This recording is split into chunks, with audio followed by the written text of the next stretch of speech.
Have you ever wondered why some people walk into a room and instantly change the atmosphere?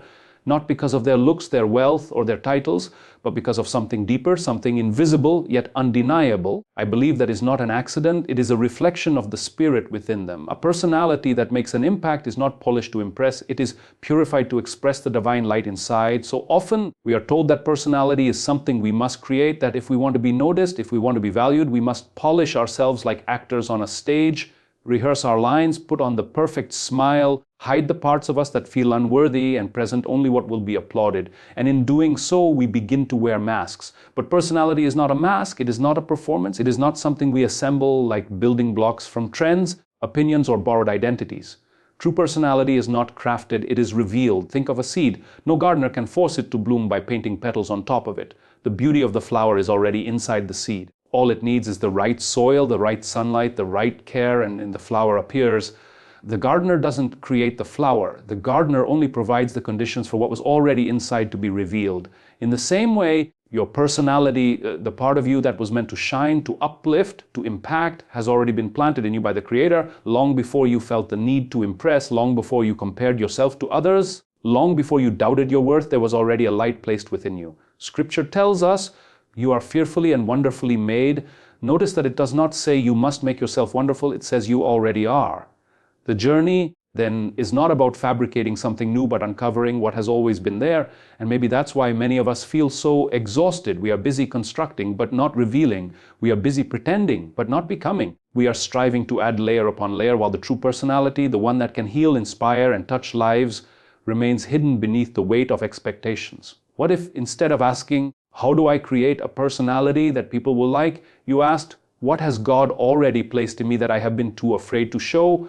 What if the path to impact was not through performance, but through authenticity? When we think of personality, we often think of surface things, our voice, our gestures, the way we carry ourselves. But the truth is, personality goes far deeper. It is the fragrance of our soul, the ripple of our spirit touching others in ways that words alone cannot. And when we talk about shaping a personality that makes an impact, there are three gifts we must learn to nurture: presence, purpose, and practice. Presence is the silent sermon we preach wherever we go. It is what people feel when we walk into a room, even before we say a word. True presence is born not from confidence alone, but from peace within.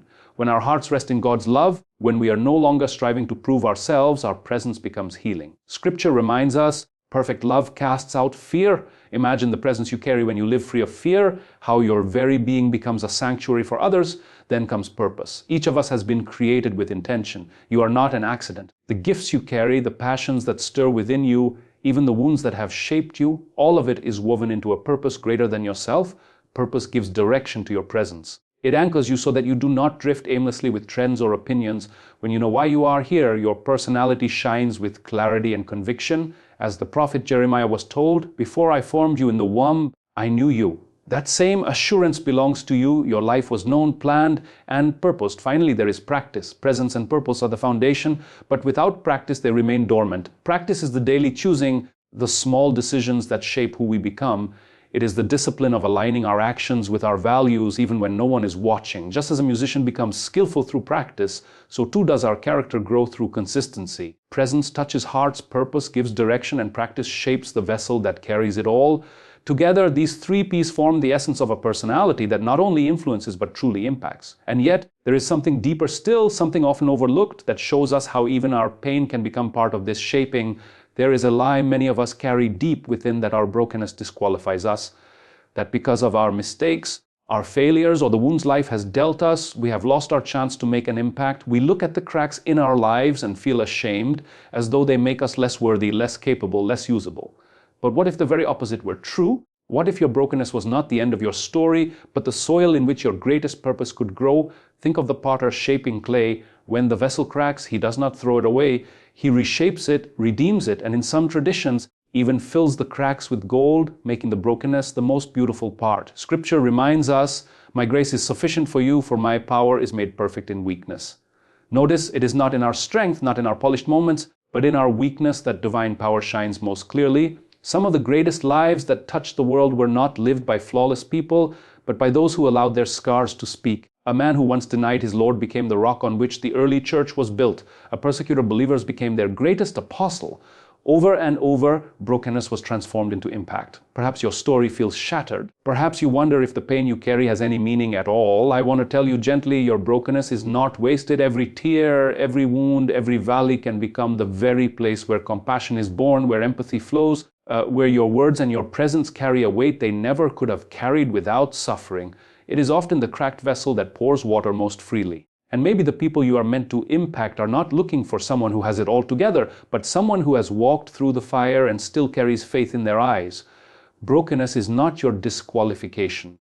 It is the birthplace of your testimony, the place where heaven and earth meet in your story. And when we begin to see our pain this way, we understand the next truth, that transformation within must precede the transformation. We hope to inspire in others. We all want to make a difference. Deep down, there is a longing in the human heart to touch lives, to inspire, to leave the world a little better than we found it. And yet, we often try to do this while skipping the most essential step, allowing ourselves to be transformed first. Think of a lamp. It can only give light if it is first connected to the source of power. No matter how beautifully designed the lamp may be, without that inner current flowing through it, it remains dark. In the same way, we cannot hope to light the path for others unless we have first opened our own hearts to the light of transformation. The scriptures tell us, do not be conformed to this world, but be transformed by the renewing of your mind. Notice the invitation. It is not about perfecting others, not about correcting them, but about being renewed ourselves. True impact begins in the secret places, in the way we wrestle with our doubts, in the way we allow grace to soften our bitterness, in the way we let forgiveness loosen the grip of old wounds. Perhaps you've met people who try to inspire others, but carry unresolved heaviness in their own spirit. Their words sound good, but they lack a certain weight, a certain authenticity. That is because transformation cannot be imitated. It must be lived. When a heart has been truly softened by compassion, when a soul has been truly healed by grace, when a life has been truly surrendered to a higher calling, then its influence becomes undeniable. If you desire to transform others, begin by letting God transform you. Let Him rewrite your story, heal the parts you hide, and shape your character in the quiet of daily life. From that place, your presence itself will become a message, gentle, unforced, yet deeply powerful. Transformation within is what makes transformation without possible. And when this becomes our way of living, we discover the true secret of impact, that it is not about impressing, but about loving, about serving, about letting authenticity become the bridge to every heart we meet, which leads us gently to the final truth that the greatest impact is found not in impressing people, but in touching hearts. We live in a time where so much energy is spent on impressing. We polish our words, curate our images, measure our worth in likes and applause. But impressions are shallow. They fade like footprints on the sand when the tide rolls in. Impact, the kind that lingers long after you are gone, is not born from impressing minds, but from touching hearts. Think for a moment of the people who left a lasting mark on your life. Was it the one who dazzled you with their knowledge? Or was it the one who saw you when you felt invisible? Who spoke kindness when you were at your lowest? Who extended grace when you least deserved it? True impact is not about standing taller than others, but about stooping low enough to meet them where they are. Jesus Himself lived this way. Crowds were impressed by His miracles, but it was the way He touched hearts, the way He noticed the forgotten, the way He dined with the outcast, the way He wept with the grieving, that transformed lives. He showed us that love leaves the deepest imprint, far beyond the reach of titles, talents, or temporary applause. Maybe you've been striving to impress, to prove your worth in the eyes of others. But the truth is, hearts are not moved by perfection. They are moved by authenticity, by compassion, by a spirit that carries gentleness and grace. The world does not need more performers. It needs more healers, more listeners, more people willing to love without condition. When you choose to touch hearts instead of impressing people, you discover a freedom you may have never known before. You no longer carry the burden of performance, for love does not need to prove itself. And you no longer fear being forgotten, for what is planted in the heart lives on. Impact is not measured in applause, but in lives quietly changed. It is not found in how loudly your name is spoken, but in how deeply your presence is felt. And when we see this clearly, it leads us to reflect on one final truth, the kind of legacy we are shaping with the life we live each day. As we come to a close, I want you to pause for a moment and breathe in this truth. You were never called to live a small, hidden, insignificant life. Within you, God has planted seeds of presence, purpose, and practice. Within you, He has written a story where even your brokenness carries meaning, where transformation begins quietly in your own heart and then flows outward, touching others in ways you may never fully see. A personality that makes an impact is not about standing on the stage of the world to impress. It is about standing firm in who you truly are and letting that light ripple into every life you encounter. It is about the smile that heals, the word that comforts, the faith that steadies, the love that lifts.